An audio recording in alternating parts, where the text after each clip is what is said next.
Okay, good afternoon, ladies and gentlemen. For me, it's a great pleasure to be invited to the United Nations model related to the issues and trends caused by the COVID-19 pandemic. And yes, let me introduce myself. My name is Fainshmidt. I'm a lecturer of the School of Political Research of the Institute of the Social Sciences in RANEPA. And today, in the framework of my speech, I want to focus on the prospects of political cooperation between states and integration groups in the post-COVID-19 world. Some of the issues and aspects were discussed previously by Paul Revey and Sam Patalicki, but anyway, I will analyze them from a little bit different perspective. Okay, surely we all witnessed how our globalized world with complete freedom of movement within some regions, for example, Schengen area in Europe, suddenly turned into a group of states, autonomous states, with virtually impenetrable borders. And probably some of you even experienced difficulties caused by border shutdowns or other travel restrictions. I have a number of friends who unfortunately had it. For me personally, the most shocking event was when Russia had to close the border with Belarus. I could have never imagined that. Let me remind that both our countries constitute the so-called union state of Russia and Belarus, kind of format of confederation. And just a few years ago, I could freely move to Minsk and stay there as long as I needed without any restrictions or limits. And of course, under such urgent circumstances, some experts even claimed that the coronavirus would lead the humankind to the end of globalization processes and probably the re-emergence of dominating nation states. And it was not only from Russian experts, but also from foreign ones. Nevertheless, let me disagree with this notion, and here is why. First of all, yes, the COVID-19 pandemic has really demonstrated that the state can be seen as the most efficient institute in terms of containing the epidemic and dealing with economic shocks. What can be brightly illustrated by the German case with its quite rapid response to the outbreak and helicopter money to local businesses and people. But at the same time, we can observe some states which actually failed to contain the disease and even fostered the proliferation of the novel coronavirus to other countries, neighboring ones. And I can suggest that it means that your country, even it has advanced health care system, can be vulnerable to the threat generated by inefficient or unprepared healthcare system of your neighbor. And this is why the health security can be outlined in the framework of international and especially regional political agenda as one of the most significant issues. Since we have transport systems allowing us to reach another continent within few hours, even local outbreak like in Wuhan is probable to become another global threat. Okay. Secondly, I want to mention a common world economic crisis, which is likely to be far worse than previous ones since 1945. And yes, here you can see the calculations of World Bank Group. And, yes, this crisis is a lot worse than the financial crisis of 2008-2009. And the current one cannot be handled by the efforts of states only, because any state in the world doesn't have enough number of tools, and actually everyone can be characterized by scarce resources to sustain its well-being. And actually, this crisis I would describe as more global in comparison with all the previous ones, because almost every country in the world suffered different forms of lockdowns or other restrictive measures, what was accompanied by sharply decreased economic activity and actually negative growth. And I want to pay your attention. I want you to pay your attention to two maps, which illustrates the negative impact of economic crisis of 2009 and 2020. And you can see that the forecast for 2020 is a lot more pessimistic. And actually, if you take into account the statistics of the OECD, the picture is a lot more depressive, because the experts of the OECD think that China and India are also the countries with negative economic growth this year. So, and that is why I want to highlight here the need to involve such international institutions as before mentioned, the IMF, World Bank, regional banks such as, for example, Asian Development Bank, and of course, multilateral regional economic mechanism are related to the, of course, European Union, ASEAN, the ASEAN Economic Community, and the Eurasian Economic Union, what is directly related to Russia.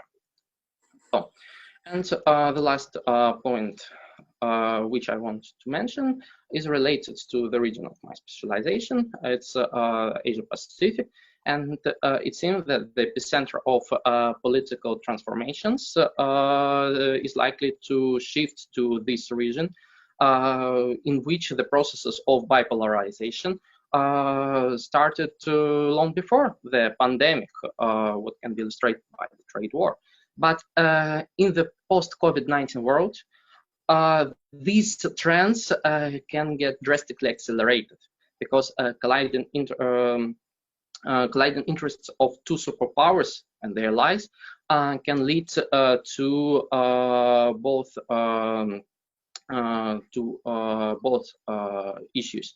First one, it's higher political pressure in the region.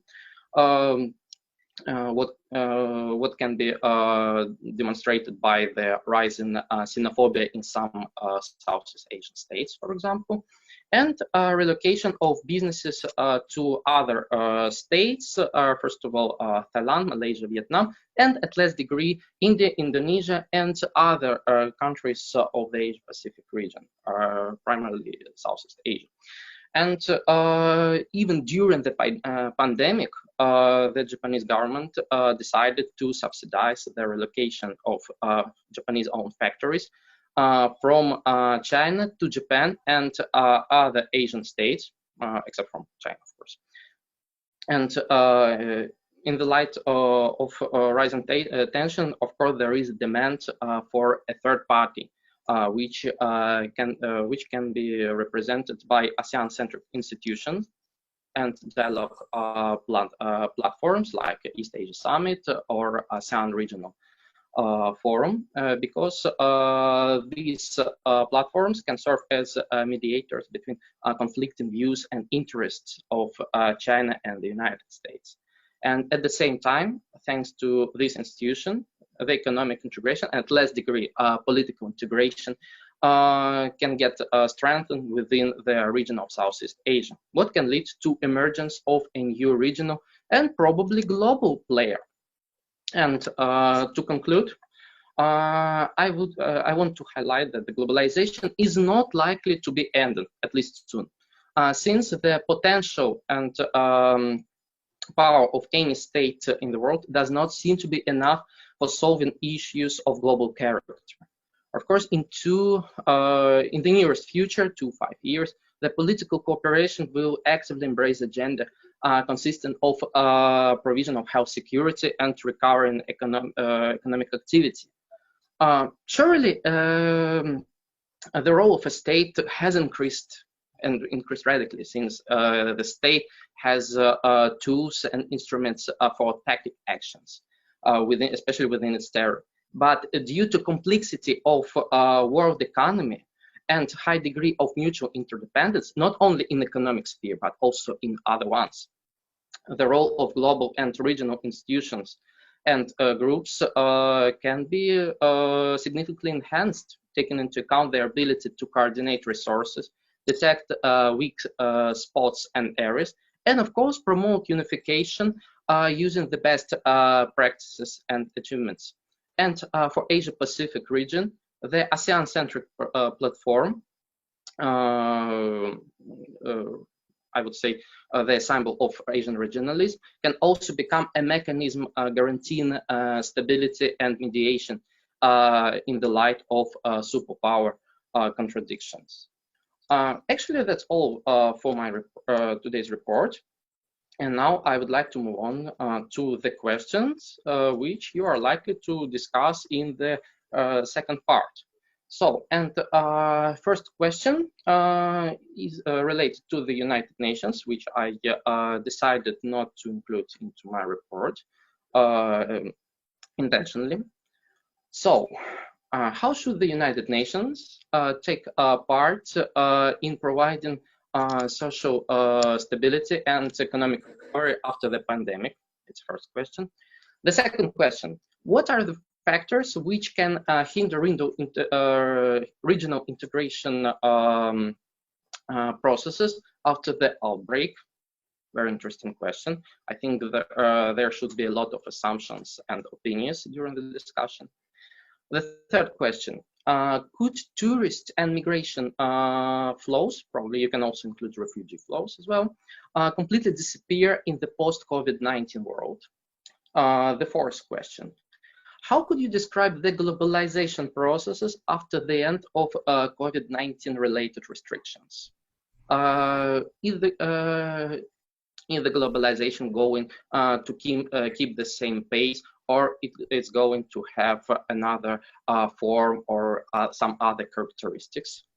And my last question is related to business sphere. What should multinational corporations undertake, taking into account the conditions of the post-COVID-19 world? So, thank you so much for your attention. Do you have any question? Or maybe some suggestions? Can I say something? Yes, of course. I think those are terrific questions. I think in regard to your first one, how would you envision the United Nations might take part in social stability? Seems a far reach, but economic recovery is a really important one.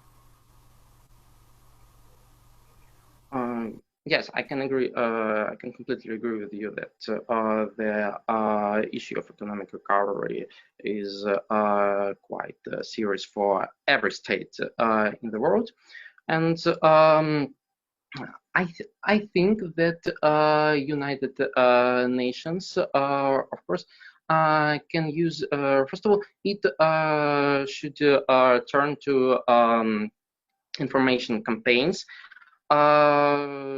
Standing against different forms of discrimination, because due to in the framework of such crises, of course, the discrimination and violation of rights has upward trend, and we actually can see it on the examples of different countries. And of course, United Nations can foresee the problem of economic wars, because as we can see, there is an issue of depressing amount of economic assets. And of course, for some countries, it could become a solution to conduct a trade war instead of cooperation. And of course, the United Nations, as I can suggest, can become the platform which will stand against such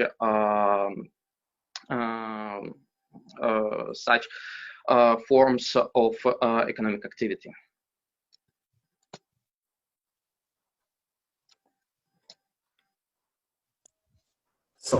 So if no one has any other questions, then I would like to thank Roman for his presentation. Thank you very much. So for now, we've got